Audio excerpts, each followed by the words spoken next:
ମୋ ନାଁ ସୁନିଲ କୁମାର ସାହୁ।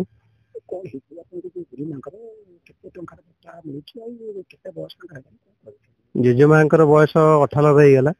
ତାଙ୍କର ବଟା ପଇସା 1200 ଟଙ୍କା ଆଗରୁ ପୂର୍ବରୁ ମିଳୁଥିଲା। ବଡା ପଇସା 3500 ଟଙ୍କା ବଢିଛି। ଜାନୁଆରୀ ମାସଠୁ ମିଳିବା କଥା ଯାହା ଖବର ମିଳିଛି। ଜାନୁଆରୀ ପଇସାଠୁ ବର୍ତ୍ତମାନ ପ୍ରଥମ ମାସ ଦେଇଥିଲେ 3500 ଟଙ୍କା।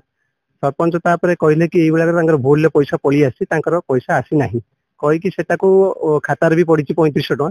ତାକୁ କାଟିକି ପୁଣି 1200 ଟଙ୍କା ଆଜି ପର୍ଯ୍ୟନ୍ତ ବି କରିକି ପାଇଛନ୍ତି। ତାପରେ ସେ ବଡା ପଇସା ଏପର୍ଯ୍ୟନ୍ତ ପାଇନାହାନ୍ତି।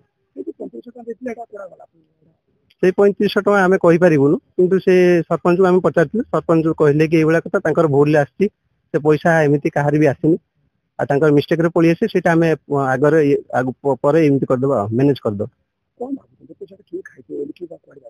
ସେଟା ଆଜ୍ଞା କହିପାରିବିନି ପଇସା କିଏ ଖାଇଥିବା କଥା, କିନ୍ତୁ ଆମେ ସରପଞ୍ଚ ଯାହାକୁ କହିଲୁ, ସରପଞ୍ଚ ତ କହିଲେ ଆମେ ଏଇଭଳିଆ ଟିକେ ଯଦି ଭୁଲରେ ପଳେଇ ଆସିଛି ଆମେ ଆଗକୁ ସେଇଟା ଦେଖିବା।